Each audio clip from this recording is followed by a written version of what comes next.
नमस्कार, मी ॲडव्होकेट अमोलराजे बांदल पाटील आणि आपण पाहता सह्याद्री दर्पण.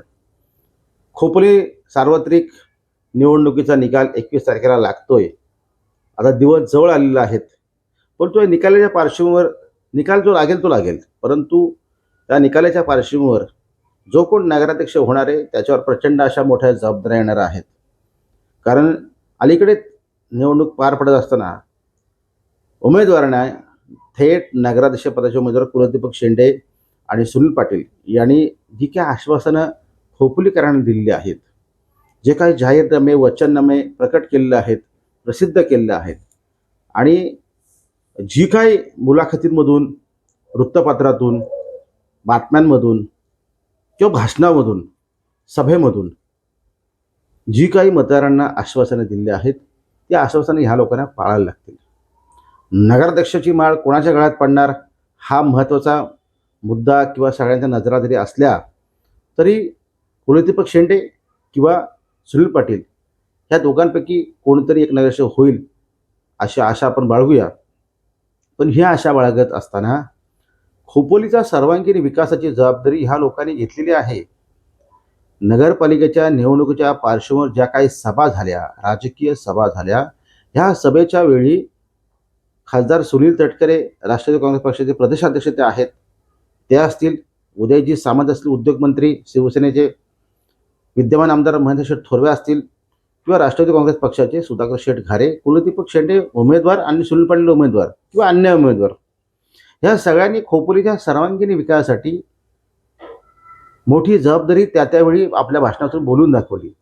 ह्या शहरामध्ये मेट्रो आणण्यापर्यंत तर ह्या शहराचा सर्वांगीण विकास म्हणजे गटार, रस्ते, नळ याच्या पलीकडे पुण्या मध्यवर्तीचा असणारा खोपोली शहराचा विकास जो काय म्हणतो तो आम्ही करू, ह्या सगळ्या वल्गना हे सगळ्या त्यांनी जोरजोरात अशी भाषणं केली होती.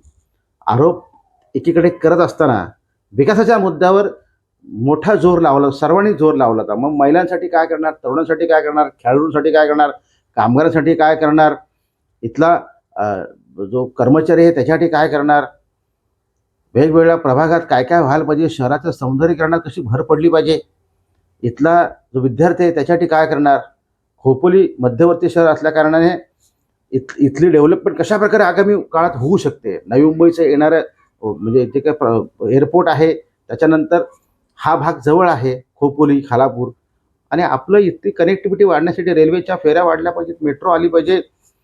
इथल्या जागेला आणि इथल्या संपूर्ण एरियाला प्रचंड अशी किंमत असताना हा शहर मुंबईच्या माफ करा, हा शहर मुंबईच्या अगदी जवळ आहे आणि त्या पार्श्वभूमीवर त्या अनुषंगाने शहराचा मोठा विकास व्हायला पाहिजे. मुंबई पुन्हा ज्यावेळी इथून लोक ये-जा करत असतात त्यावेळी खोपोली लोकांना आल्यानंतर कळलं आता खोपोलीत आपण आलोय. जो काय पिंपरी चिंचवड पुण्याच्या धर्तीवर किंवा नवी मुंबई धर्तीवर विकास झालाय तो विकास आपल्या खोपोलीमध्ये होणं गरजेचं आहे. अशा सगळ्या संकल्पना, युक्त्या, कन्सेप्ट ह्या लोकांनी आपल्या भाषणातून व्यक्त केलेल्या आहेत. खोपोलीकर आता त्यांची मतं त्यांनी दिलेलं आहे, आपलं दान कोणाच्या पाण्यात टाकले ते कळेलच. परंतु जो कोण निवडून येईल, कुलदीपक शेंडे असेल किंवा सुनील पाटील असतील, यांच्यावर प्रचंड मोठ्या प्रमाणात जबाबदारी वाढलेली आहे. यांच्यावर जबाबदारी नाहीये तर शहराचे जे 31 नगरसेवक आहेत ते विविध पक्षाचे असतील का असतील त्या असतील, परंतु त्यांच्यावर देखील मोठी जबाबदारी आलेली आहे. विद्यमान आमदार महेंद्र थोरवे यांनी तर अगदी म्हणजे त्यांची ही सेकंड टर्म 2.0 त्यांचं सुरू झालेलं आहे. कर्जतच्या धर्तीवर खोपोलीचा विकास म्हणजे भुयारी गटार त्यांनी ते सुरू केलेला आहे. शिवसृष्टी तिथं उभारण्याचं त्यांनी आश्वासन दिलं आहे. श्रीरामाचं भव्य असं पुतळा शिळपाठावर उभा करण्याचं त्यांनी आश्वासन दिलेलं आहे. शिळपाठा हा खोपोलीचा नाक आहे, त्याचा काय परिणाम आम्ही करणार आहोत, हे ह्या सगळ्या किंवा अन्य काही गोष्टी त्यांनी बोलून दाखवल्या आहेत.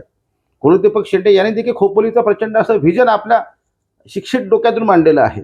सुनील पाटील यांनी देखील आपला अनुभवाचा सगळा आपला अनुभव सगळ्यांसमोर प्रकट करून मी कसा खोपोलीचा विकास करू शकतो, नगराध्यक्षपद मी भोगलेलं असल्यामुळे मला इथल्या सगळ्या बारकाव्या माहिती आहेत.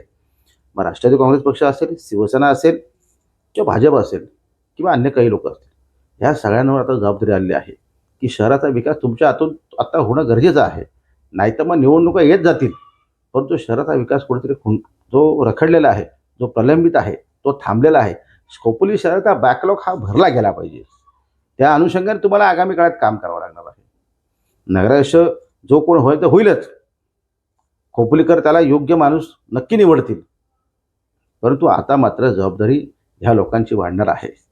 लोकप्रतिनिधी येतात जातात, म्हणजे लोकप्रतिनिधी आपल्या खांद्यावर हात टाकला, कार्यकर्त्याचं कौतुक केलं किंवा कोणाच्या बड्डेला गेलं, हा विकास होत नाही. परंतु सार्वजनिक कार्यक्रमात तुम्ही तुमची ये जा असते, परंतु शहराच्या विकासाच्या बाबतीत ज्या काय महत्त्वाच्या गोष्टी आहेत त्या होणं फार गरजेचं आहे. शहर हे कसं असावं? आपल्या जवळची शहर आहेत, पिंपरी चिंचवड असेल, पुणा असेल, पलीकडे नवी मुंबई असेल, ही आपल्या जवळची शहर आहे. ह्या जवळच्या अगदी ह्या दोन शहरांच्या मधोमध खोपोली वसलेलं आहे. एकीकडे श्रीमंत असणारी नगरपालिका म्हणून खोपोलीकडे बघितलं गेलं. औद्योगिक क्रांती ह्या भागात झालेली आहे.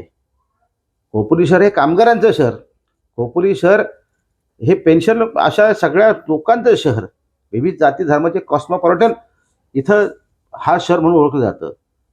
जाती धर्माच्या पलीकडचं लोक या ठिकाणी राहतात. देशातल्या विविध भागातले लोक या ठिकाणी राहतात.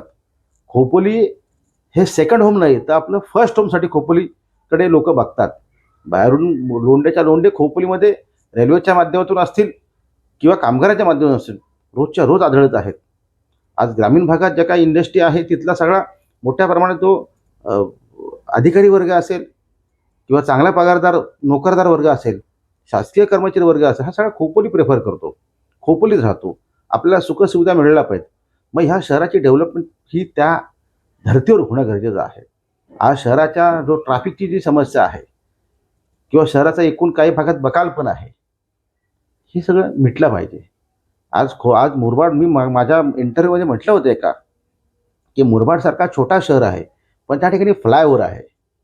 आज कराडला तुमच्यापैकी कोणी गेलं असेल तर बघितलं असेल केवढा मोठा फ्लायओव्हर आहे.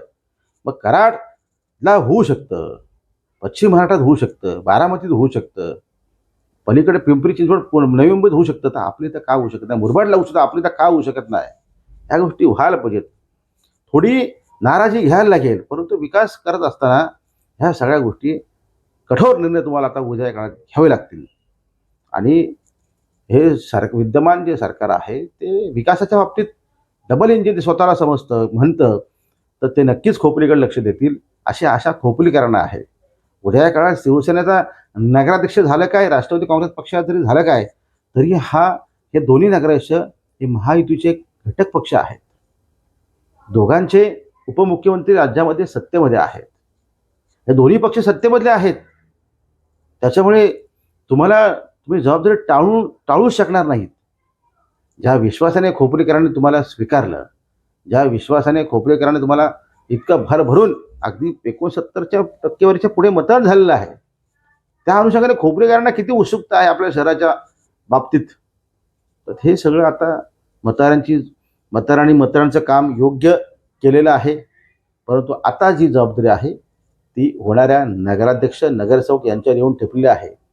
प्रशासन कशा प्रकारे हाताळलं पाहिजे आणि शहराचा सर्वांगीण विकास हा कशा प्रकारे झाला पाहिजे, ही सगळी जबाबदारी आता तुमची आहे. निवडणुकीच्या काळामध्ये वेगवेगळ्या आपण मुलाखती घेत असताना शहराच्या काही ज्येष्ठ श्रेष्ठ तरुण युवक यांनी देखील संकल्पना मांडलेल्या आहेत की आम्हाला कशा प्रकारे शहर हवं आहे. या सगळ्यांचा विचार तुम्ही आता करा.